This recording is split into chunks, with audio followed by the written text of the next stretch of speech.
Welcome back to the podcast, everyone. I'm your host, Tamara. Today we are back with our fantasy series, and we are discussing the second and final book in the Shepherd King Duology.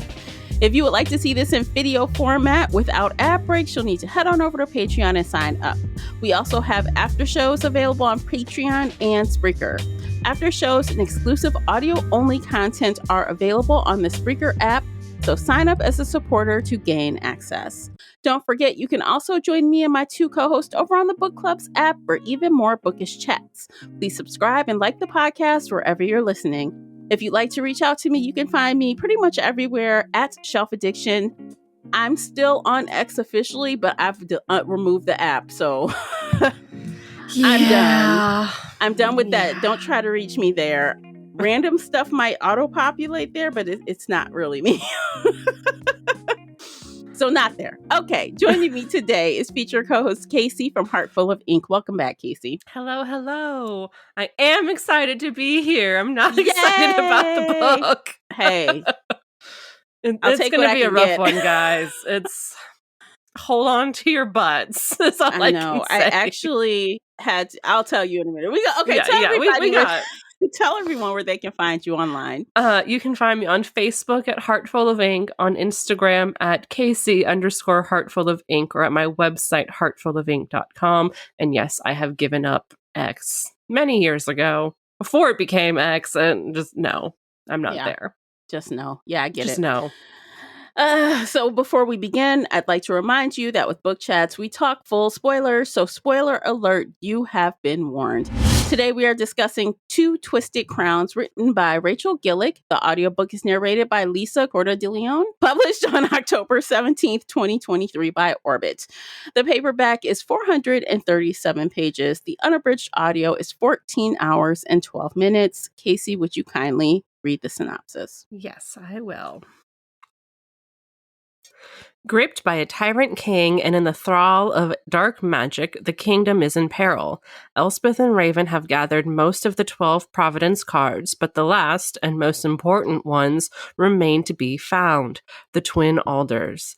If they're going to find the card before the solstice and set the kingdom free, they will need to journey through the dangerous mist-cloaked forest.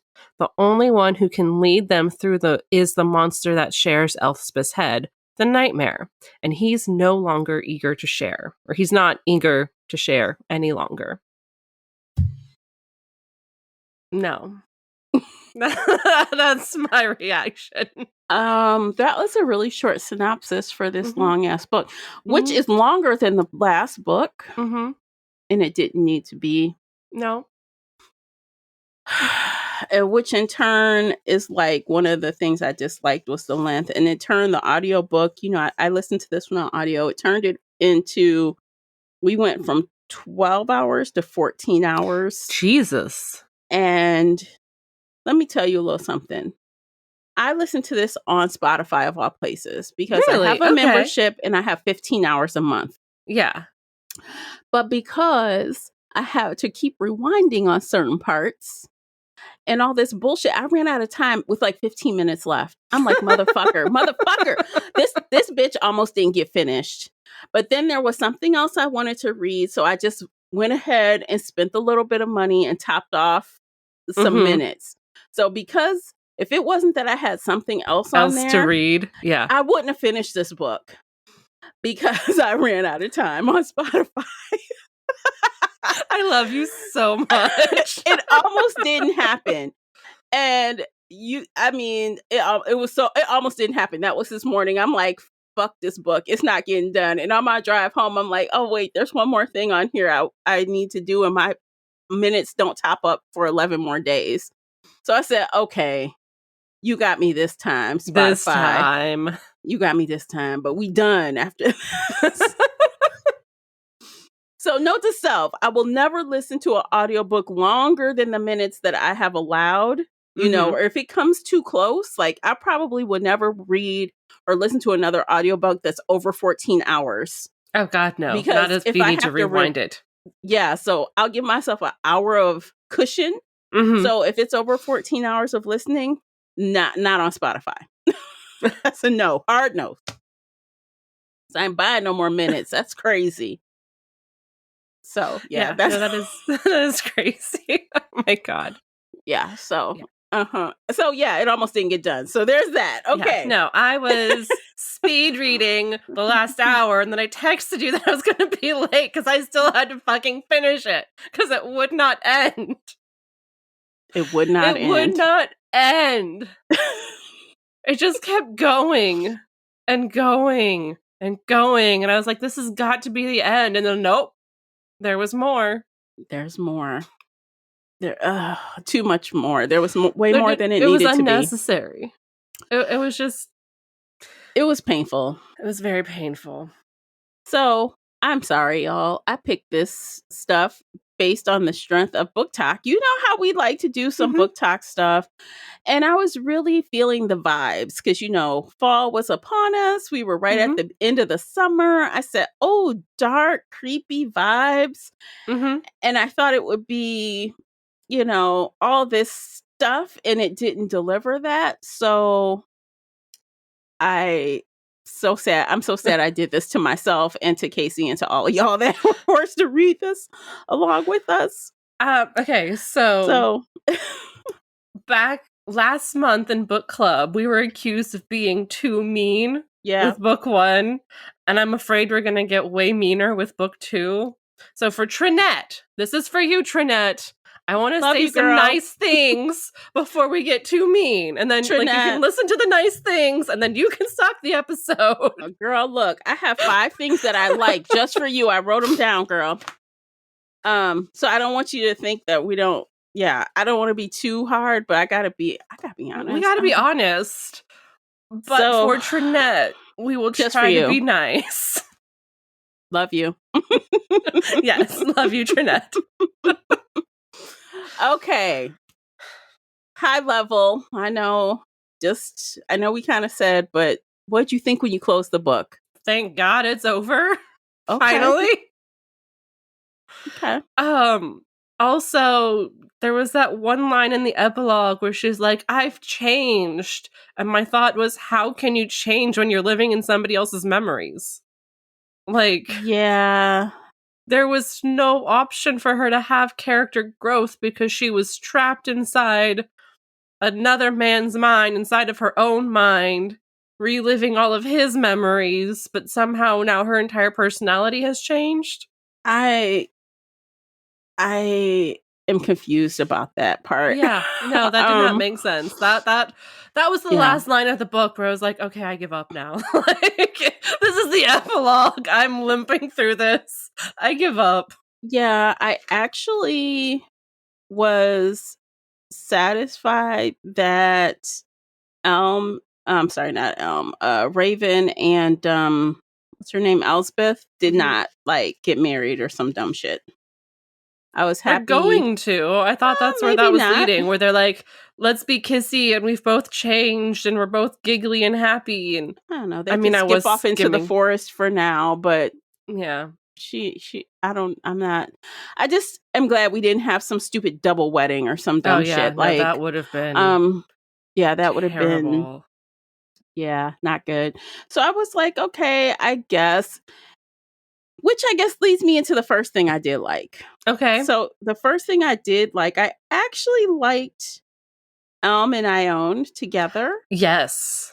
And I actually liked how their relationship seemed kind of realistic. Like the pacing of that seemed real based on the things that we were dealing with. And the author did a good job with giving us history of them liking each other beforehand. So I could kind of believe it. Yes. No, this is also on my top of like the good things that happened in this book was like, oh, she does know how to create a realistic, happy romance between characters where they both have agency. They both have personalities. There is depth. There is meaning to their relationship. They're doing stuff together. They both have goals. Yeah. Like they have goals and hobbies and personalities and they're bantering and they kiss and you know that they're actually kissing and it's not some weird thing that you have to keep rereading to be like, what is happening right now? It's pretty clear. No. It's very clear what they're doing. Even if they don't go all the way, like, you know where this is headed. So yes, kudos to this author. She grew a lot in that aspect because book 1, the romance was not there. Book 2, the romance is here with these secondary characters. Who are now feeling like primary who are now characters. Like the main characters. Yeah, they're the main characters there was now. nothing with Raven and Elspeth, which we'll get into later. But yes, that was a very good thing that happened in this book. And that shows me that this author can grow and learn and maybe write better books in the future. I won't read them, but I have hope for her in the future. Yeah, because I liked how they were both really flawed and damaged people. But then we got like cute moments. Like they're like, how old are you? Oh, this is how old I am. Wait, when did you first see me? When did you like me? Like all these they like, were fun... really cute together. Yeah. So we got some balance with all the horror of it because Ione like was tortured. And we knew that in the first book. We were like, oh, that guy. Oh boy. We knew she was tortured. We thought she wanted this. And so I was a little surprised to find out that like she did not want this at all, and like this was thrust upon her. And I guess, you know, the author kept telling us, no, she doesn't want this because she has gap teeth and she smiles so widely and she didn't want to be queen. Remember all that in book 1? They told us that and we didn't believe it. Yeah. Maybe the author changed her mind because I guess that's possible. She could have it could have been a misdirect because of the card. The card was like on forever. Yeah, I think that's what it was that it was the card who was actually making her seem that way, even though we thought that was part of her personality. It was not done well, and I would have changed a lot of it. But overall, I really like her romance. So yeah, I liked her. I guess I liked the development of Ione after she was able to get, even like as she was starting to look for the card, you could see hints of like her in there, and would like notice like, oh, you can feel lust though. You can't do the other things, but we could do that. Okay, so and then when the card is finally turned off, I feel like that's one of the best scenes when the card is turned off and you're like, oh shit, what's gonna happen? And she like has a like she crumbles like all of the things that have been done to her and that she has done because she's murdered a few people. Oh yeah, like can you imagine being tortured and almost murdered? He tried to murder her and almost raped her too. You could not feel anything about that. Like in your head you feel a way, but you could not feel it in your body in an emotional way. So all of that stuff came like rushing out of her in a way that I felt very bad about. He like he just kind of left her be, and kind of just she told him to leave because she wanted to cry. Yeah. But then he came back and he sat outside the room. Outside. Yeah. So it's kind of like, he's like, do you hate me? She's like, no, no, I don't hate you. But, I thought that was almost the best part of the book. That was the most well done. I think out of both books, that might have been the best scene. Yeah. Like, that was definitely the most emotional, most romantic scene, I think, out of both books. Yeah, I would agree. I bought it. I believed it. And no, it was very realistic, very emotional, very much cemented that they are in love and there for each other in a way that, again, Raven and Elspeth never got that. We just were told they're in love. Right. Because he looked at her, he's like, I've wanted you since the second time I saw you. Yeah. And we're like, okay, but why? Yeah. When are you going to hold her? Yeah, and plus also, and Ione are kind of tied together by being tortured by Hoth. They're both been tortured by this guy. And that's his own fucking brother. Yep. And he's just awful to him. Awful. The worst. Yeah. He's a horrible person. I was like, he better die. He better die. Thank goodness. Yeah. Yes. Yeah. Yes. So that's one of my highlights. Did you have one? Yeah. So last time, I put on my editor hat and I told you how this book should not have been written in first person. Mm-hmm. Well, most of the second book was written in third person. And I want to say, yes, this is where she shines. Like, as an author, as a writer, she does so much better in third person. Mm-hmm. Because there's so much more depth and emotion, and we're inside their heads in a way we never really got with Elspeth, even when she is floating in the Black Lake doing whatever. Like, I don't know if it's just the lack of personality that Elspeth has or something with the writers. I don't know. But third person, that is where she shines. That is where she needs to stick and write, and only write in third person. She can do that. And as it's very pretty and apparent in book 2 that that's what she is best at. And I really want her to just drop first person. Yeah. And I mean, also along with this, the fact that she was able to do this from multiple characters' point of view, that's really good. And she did better with more characters, able to spread the focus, I guess, because maybe her original set of characters weren't really working out the way she wanted. So it seems like she readjusted, refocused. Yeah, no, book 1 was entirely from Elspeth's point of view. And that's why it really was so slow and it dragged. And here, now we're seeing the whole world. We're getting all of these different aspects. We're seeing different people fall in love. We're, doing all of these journeys all at once. And yes, it's slow and boring and there's pacing issues, but that's so much better than book 1, where it was just one point of view. This is where she thrives. And again, I'm going to keep saying this. I hope Rachel is learning and growing as an author, and her future books will keep getting better. Like this got better from book 1.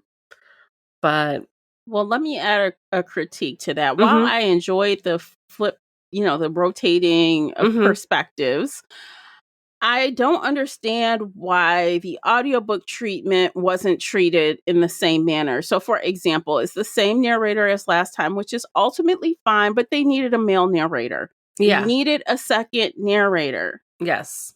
When you're doing POVs from men, multiple men, yes, you need a male narrator, because I felt like that was part of my problem. Hearing the same voice, different variations of the same voice that weren't different enough. Yes.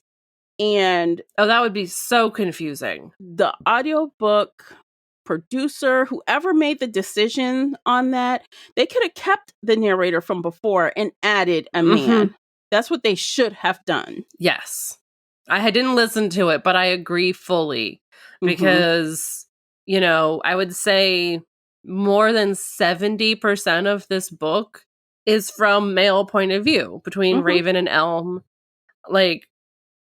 Elspeth is a minor character in all of this. We barely see inside her head. Her chapters were very short. Even when we are in her head, they're still dealing with the Shepherd King and all of his stuff. No, there needed to be a male narrator for this book. I agree. So that's that. That's my critique on that. So one thing good, one thing. Yeah. I can't just have all positives. I can't. So what else? Did you have another positive thing that you... Let's see. I think I said all of mine. Let's see. Wait. Let's see. Oh, okay. I did like the Nightmares character still. Oh, okay. Yeah, no, that's a positive. He was interesting. I liked him. I did like how he felt more like an anti-hero to me this time than a villain. Like last time, he just gave me villain vibes, although I knew there was something else there. But this time, it's kind of clear to me that he's an anti-hero and he's not completely bad. Yes. So I he like kind that. of is, but also when we started seeing his memories and how he just became obsessed with the cards and with magic, it was... Anti-hero is a good word. Yeah, because I don't think anyone sets out to just become obsessed with something and to Mm-mm. ruin their life. So, Mm-mm. it just happened, and now he's having to deal with that hundreds and hundreds of years later, like the fallout of all of that. So, but also to critique that as well. On the flip side, I felt like Elsbeth was just as dry and whatever as always, Mm-hmm. and even when, she's living like on this lake or whatever, and she's like living in his memories. And then when she comes back to the surface, she's still a passenger in her body. But even when she's talking to the nightmare or even talking to Raven, she seems real childlike and young in Mm-hmm. some ways. And I'm like, wait a minute, that was the chance for the author to show us some growth for that character. And I feel like we didn't get it. So while I like the nightmare, Mm-hmm. Elspeth was still Yeah, whack. like I said earlier, there was absolutely no growth for her as a person. Oh, she still doesn't have hobbies or goals, and those are like basic 101 personality traits that anybody should have. But you're right, like she was very childlike. She would like demand, "Oh, you need to apologize. Oh no, you cut off my hair. I'm going to pout in here cuz my hair is gone."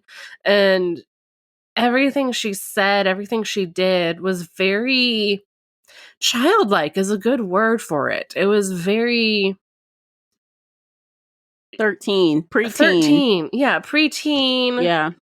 She doesn't have agency. Even like, yes, okay, so he's taken over her body. She's not in control. But when he was like that, he still had agency. He still had character. He still had personality. Like he was himself, where she's just this passenger, if that makes sense. Like it Yeah. she was not a good character. Which is probably the reason why the author made this turn with this book. Like, I feel like the author must have realized that Elsbeth I wasn't hope so. the business. So she Cause changed, she really shifted gears here. she did. No, she did. And I'm very happy that she did. Hmm.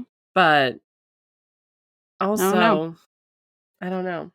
Yeah. I will say, okay, this is kind of mean, but do you remember the scene where they all had that magic in them where they started getting very ragey and mean and saying mean and nasty stuff to each other?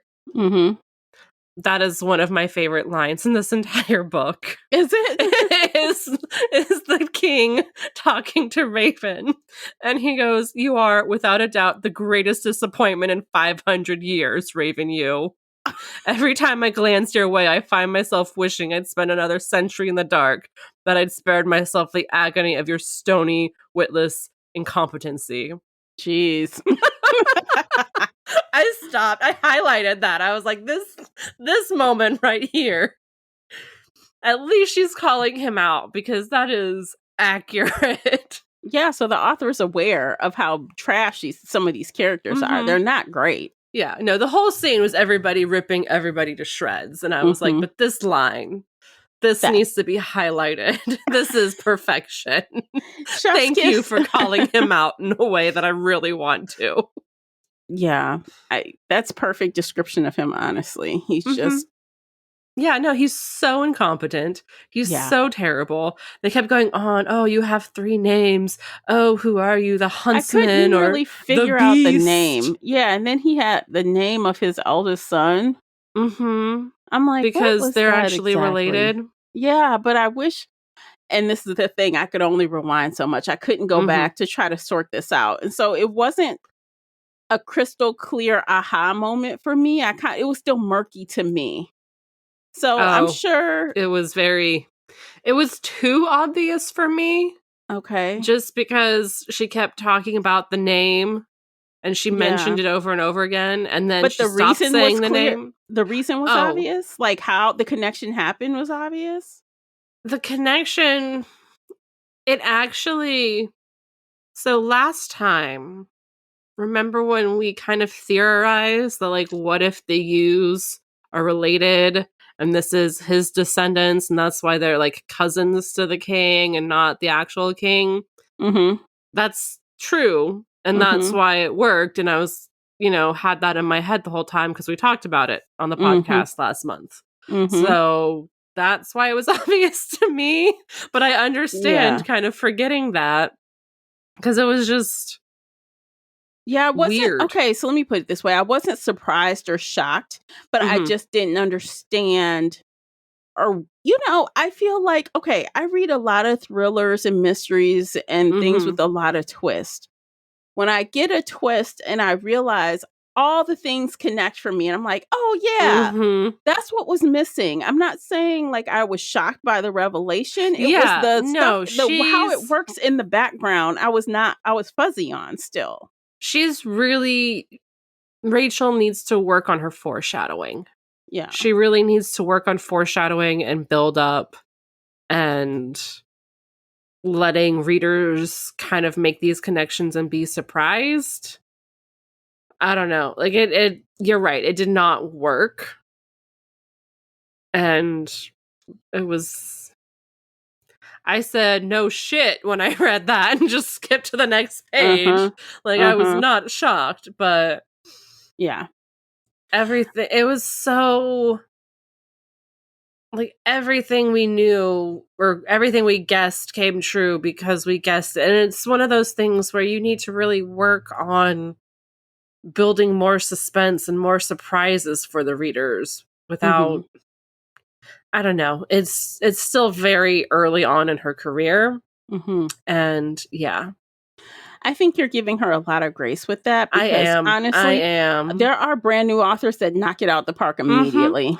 Oh, yes. No, I have a couple clients who I'm like, this is incredible. Yeah. What I'm reading published by Orbit is not. And honestly, so like y'all know, I've read the audiobook, but I was looking at some of the comments and people were saying they spotted errors. Like someone said 13 spelling errors, like immediately. Like, I'm like, oh shit. What happened to the editor? One of the funniest things I saw was the quotation marks in the wrong spot. Like it was supposed to be here, but it was there. Like it was one of those things. I was like, yeah, this is.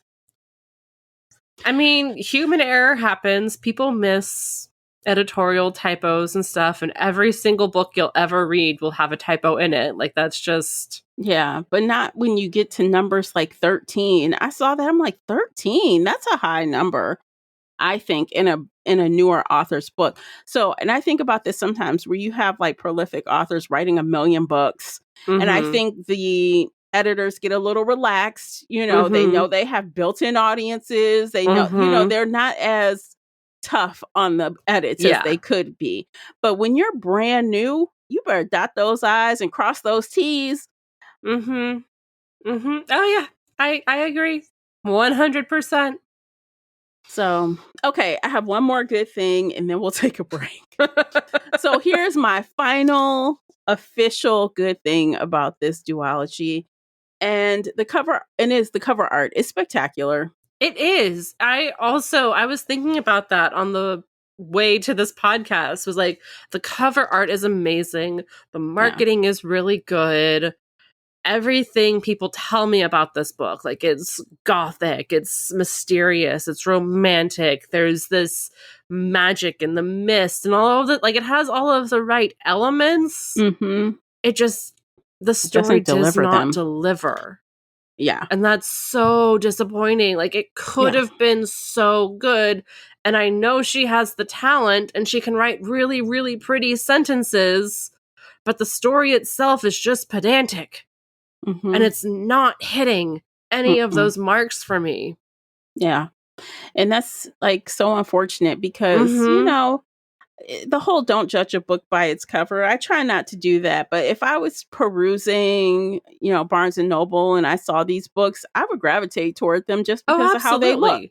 And everybody judges covers, even if you're doing it subconsciously. Yes, you are judging covers.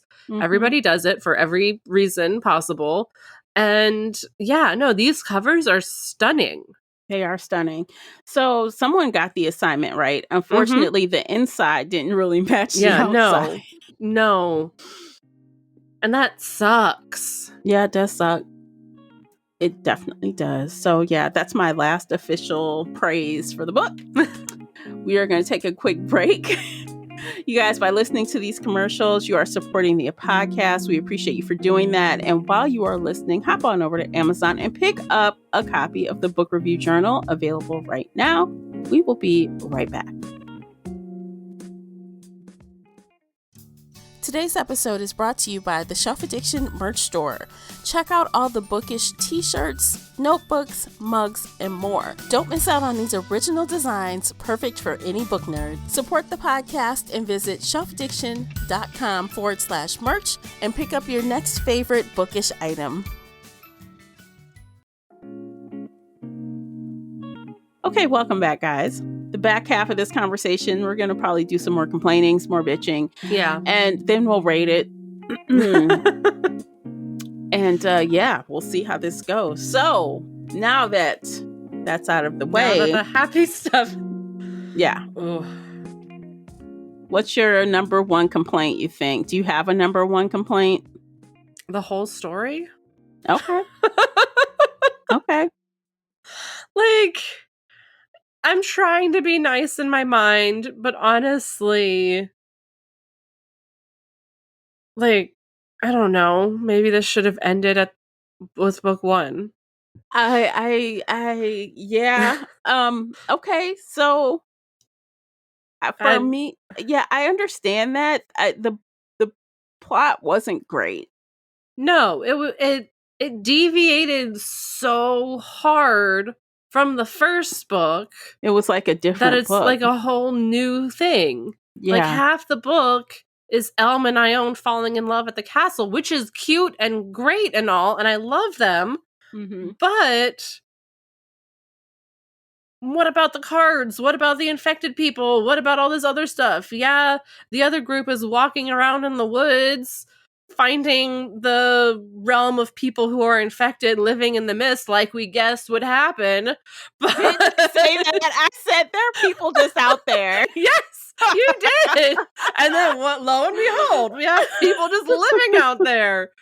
Like, it just they were focused on finding the maiden card. Yes. And that felt like it should have been its own thing by itself, separate from the main plot of finding all of the cards and getting all of the stuff together. Like, it just felt like two different books, not that much connected to the first one, because again, our main character's hidden away inside her own brain where she has nothing to do, and she's just learning about the king's life and his children and his dead relatives and dead family, and which grows his character, not hers. Like, now he has all of this depth. He has all of our emotional, oh, this poor man, his children were murdered. Oh, let's feel bad for him. But what about Elspeth? What about her? Like, what about her? Why should I care about her? She's literally just a conduit for him. Yeah, he just wanted to take care of her, I guess. He just, He had that weird line where he was like, once I was in her head, I finally remembered what it was like to care about people and care about children, and I just want to take care of her. And I was like, yeah. But you ignore her for 10 years? And then as soon as she, like, starts talking to you, you're just a dick to her? Which, he's a dick. That's what he was doing in the first book. Remember, I was saying, like, it's really unclear why he's helping her. Like, in certain ways, he helps her, and in certain ways, other times he didn't. Yeah. Yeah. And I guess that's why he was helping her. But again, it would have made more sense if he, like, helped her when she was 11 and talked to her and, like, fathered her. And it would be very creepy and absolutely grooming and make him a terrible person. Like, I'm not saying that's a good thing for him to do, but it would have made more sense for both of their characters if he had been there at 11 and been like, let me teach you about the magic, let me teach you about the cards, let me teach you how to run and defend yourself, and now let's go look for other cards so we can do this together. Like, if he had groomed her to be his little minion and they did this together. That's what I said last time, but now I'm thinking, now that I know the character a little more, I feel like there could have been a way for him to do just that without the gross grooming part. I feel like maybe if there he could have waited till been she a was like way. 16 or 17. Yeah. But even then, like, just, I don't know. she hated him and feared him so much. Because he know. created that initially out the gate. When he first got in her head, he could have not been scary. Yes. He could have chosen not to be scary. Absolutely, yes. But he didn't. But he didn't. He chose to be scary. He chose to terrify her for like 10 years before she ran into somebody else who was looking for the cards. And then he's like, oh, I'm going to wake up and work now. And now we're going to do all of the stuff. Yeah. And I'm just like, but why did you wait 10 years? Why did you let her stumble into this? If she hadn't met you them. could have been telling her the whole time. Y'all could have been looking for these cards. This whole time. And you have the ability to hop in to the place and protect her when you need to. So you could have been doing this for years. It doesn't make sense. He could have taught her how to protect herself. So he didn't have to do that for her. So she can lie when she drinks from the poison cup. Like, that scene still bothers me so much. She was so bad at that. And he could have been teaching her for years how to do that. He could have been doing so much. And I think that's why I'm so mad at this book, because there's so much potential. And I see so much talent with Rachel. And it could have been so good. It could have. And I'm disappointed because there was potential and the story doesn't reach the potential. You know, potential is like shoulda, woulda, coulda. I hate that word almost, because it's and I do think, I agree with you though. The potential was there. She had a really unique and different idea that was just poorly executed. But was it even that unique and different?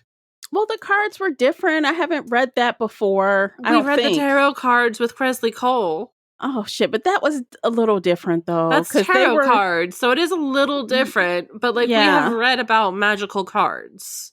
We've read about mysterious... But those were gods as well. Those weren't, like, kings and queens, right? Well, she was the empress. I know, but it's so you have the different levels. Yeah. But no, it was modern day, not fantasy. And then it was apocalyptic. And then look, don't get me started, because I talk shit about that shit too. I know.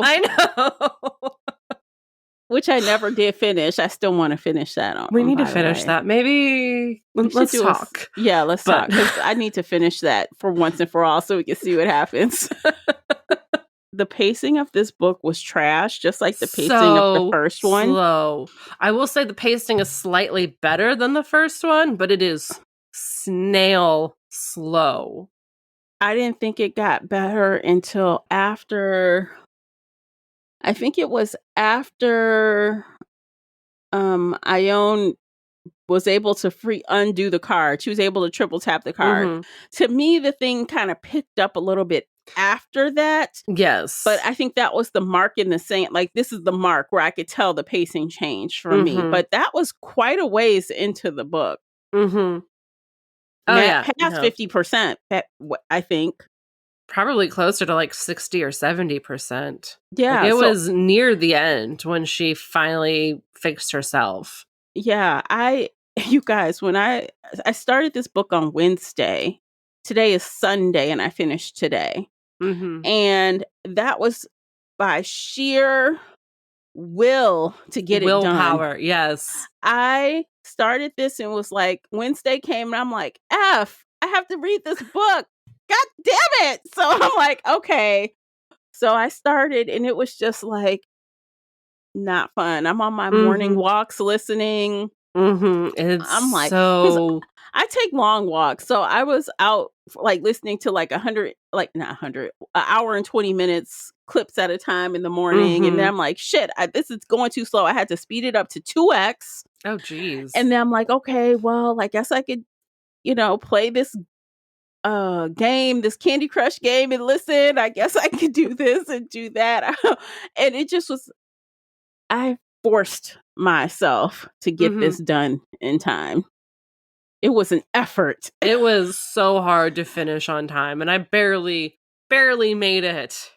I was late to the podcast because I was finishing this. I started on Thursday, and usually I read a book in like a day or 2 days. Mm-hmm. Yeah, so and this was, I was like, I'm just skimming the last few chapters. Yeah, the pace was bad. It was too long. It didn't need to be that long. Mm-mm. I was mad at that, especially how in the hell does it was less than 100 pages longer. It was more like 60 pages longer, but yet that turned into more than 2 hours of listening. Does that mean that the audiobook narrator really slowed down their cadence? Maybe she did. I don't know. And I wasn't going to go back to check. I wasn't going to compare. Mm-mm. Yeah, I hated that shit. I mean, hated. Okay. Okay, what else in the technical realm should we talk about? Did you find any other? I mean, let me keep bitching about Emery and how they delivered him back to the king only to turn around and be like, now we're bartering for him to leave. And I'm like, but he was already home. You didn't need to do this. You only did this so you can feel like a hero carrying him out and be like, oh, he's so weak and frail, but I am the hero now, carrying my brother out of the castle. And now I can say, fuck you to the king because I am the hero in this moment. Mm-hmm. Like, that was the only... Ugh! Poor Emery is being used like a pawn by both his family and the king. But then, he's magically cured because they fixed everything, and now he's happy, and everybody's happy, and their family can be whole again. And I was like, but he was fine. He was fine before. You could have kept him at home at the end of the last book. Well, to him, the author pointed out home was the castle. Not his Then why did he run away from the castle and go to where his family was? I don't know. It's so weird. It doesn't really... The author totally just used him as a plot device. Absolutely. He just just to push the story along. She just needed him around in certain places so somebody would touch him, and then he would be a prophet, and then they could be like, oh, I don't understand what you're saying. I have 3 faces and a name, and I need to figure out what my name is. Like... The whole what is your name thing. I'm like, what is this in the Rumpelstiltskin mess is this? Like, what is that? Oh my god, yes. That was hilarious. That was hilarious.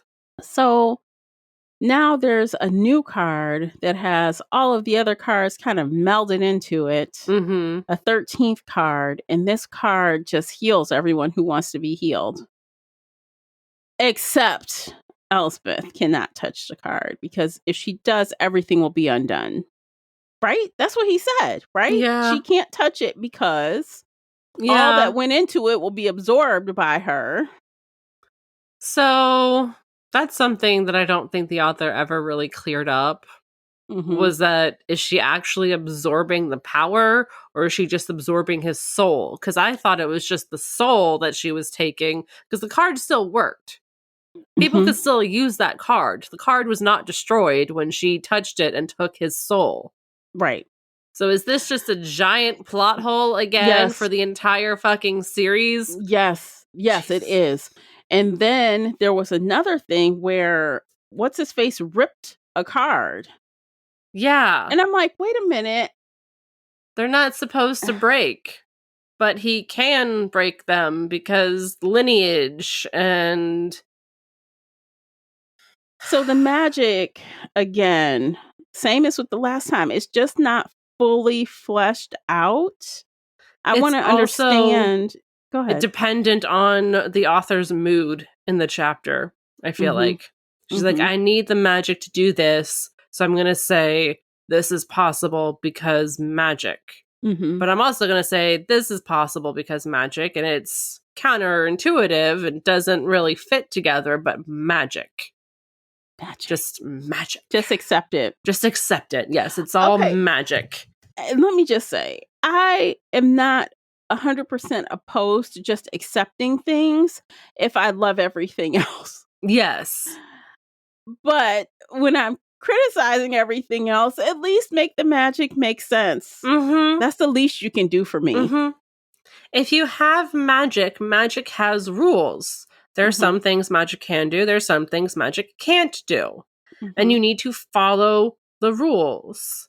Unless there is a giant plot twist where you're like, oh, and now here's the reason why it doesn't work. Instead, she was like, oh yeah, I just need it to not work, so I'm gonna... Okay, yeah, it doesn't work this way. That card was just destroyed just because I said so. Just and there's 'cause I no said so. rhyme or reason whatsoever. Just because. Yeah. Yeah. It was... Okay, I guess. Yeah. Yeah, there's just a lot that left me wanting something different from this book, from this duology. Mm-hmm. And I kind of feel like I wasted almost 30 hours that I'll never get back between the two books. Mm-hmm. And I'm kind of disappointed with Book Talk because I'm in the camp, same as you. What book was everybody else reading? Right? What were y'all reading? Because... Are they just so surprised by, like, the competency of her sentences? They're like, wow, these sentences are pretty and well done, and she knows how to write, that they're not, like, actually absorbing the content of the sentence? Because they're used to bad writers not being, like, very flowery and... I don't know. Yeah, I wouldn't have read the second book if it wasn't for the podcast and the book club. Absolutely not. I would have stopped with book one, and that would have been a wise decision. Mm-hmm. Mm-hmm. I don't think the payoff and the things that I liked in book two were enough to pick up the gaps. No. Unfortunately. No, not at all. No. And I said this before, but sometimes I really, really hate being the outlier. Oh, I do too. I just really dislike something that it seems like a ton of people enjoy. I have heard so many people praise this series, this duology. I've heard so many people talk about how amazing it is. We mentioned the cover art and the marketing and how perfect that was. I wanted this to be the best duology ever. I wanted it to be 5 stars all the way. And then we open it and read it and we're like, wait a second. Nothing makes sense. Make it make sense. And even our main character, who was our main character in the first book, Elspeth, I think the author wanted us to find her strong and fearless and, you know, stand up to the nightmare in her head. But she was flat on all of that, even on through the everything. End, all the way through. This character was so awful. So flat. So flat. She has no personality. She has nothing. Like, there's nothing about her. I cannot describe her. She likes to go sit on a rock and cry. Yeah. Like, that is her personality. And while I will do that sometimes too when I'm depressed, like, I'm not bashing that. Depressed people go sit on rocks. Like, yes, that's real. Yeah. But what else does she do? What else does she like? What else does she want? Yeah, and I almost think that putting that main character on the bench in the second book did not help. It did not help the case. Not at all. No. She had, and we talked about this a little earlier, she had some opportunities to kind of make this character shine. Better. Do something. There was so much potential with this. Absolutely. And I'm very disappointed. Me too. I'm very disappointed. And we're in the lower, I guess, I'm looking at the ratings on Goodreads. I guess we're in the 2%. Oh, God. The 2% that didn't like this book, because 55% of the people gave it 5 stars. And 33% gave 4 stars. And 8% gave 3 stars, if you're curious. But I don't understand. Do people just not have critical thinking? I don't know. I know that's really mean to say.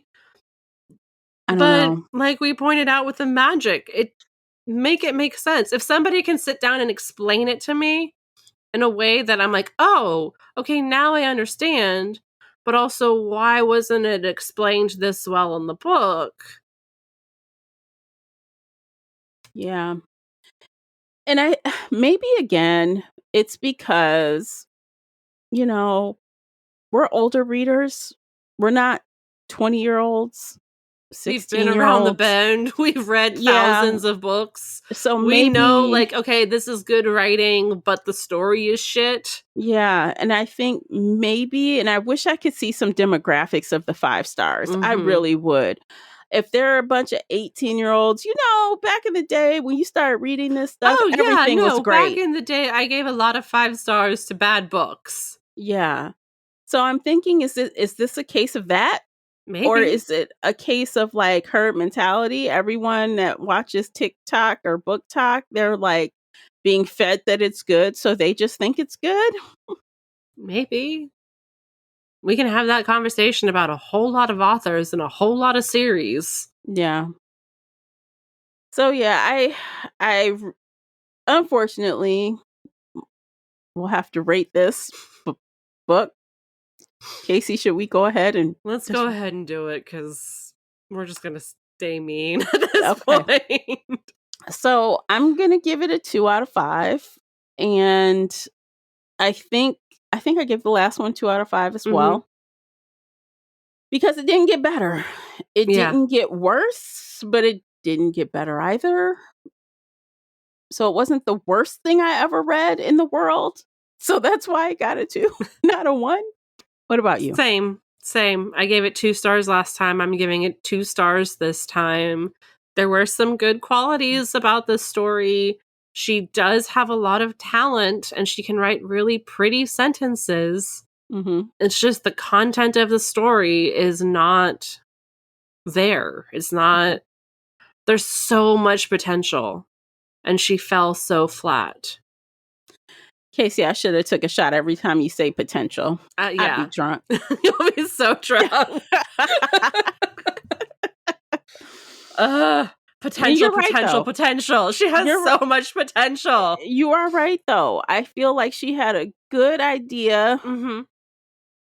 And all that this series or duology had, all of the elements. It was all the elements that were sold to me. Yes. Were all things that I know I would have liked.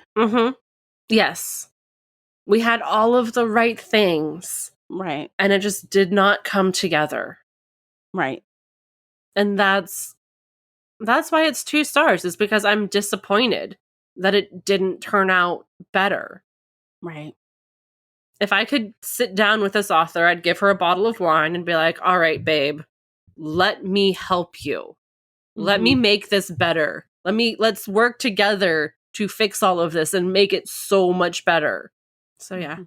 Yeah. I'll end on potential again. Just potential. Okay, we're done.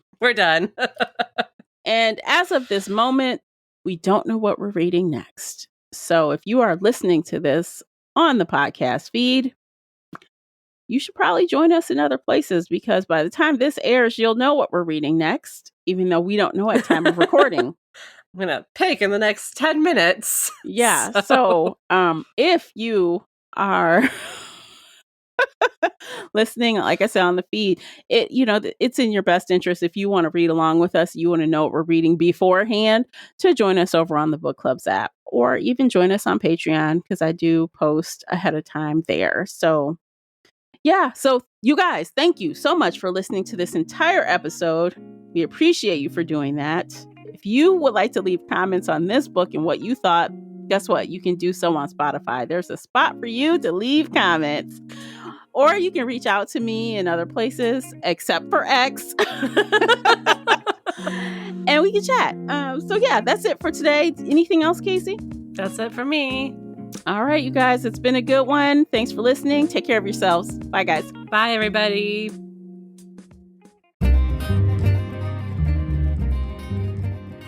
Did you enjoy today's episode? If so, please head over to Apple Podcast or Spotify and leave a positive 5-star review. It's a simple action that makes a big difference. You can also like this episode on your favorite podcast player, or share it with your fellow bookworm friends on social media. Joining the Shelf Addiction Patreon family is another way to support us. For as little as $2 a month, you can help our team create even more amazing bookish content.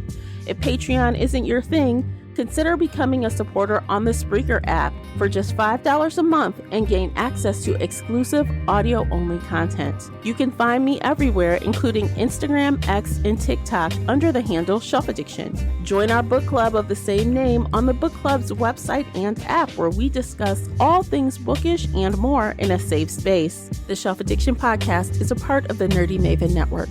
Thanks for tuning in.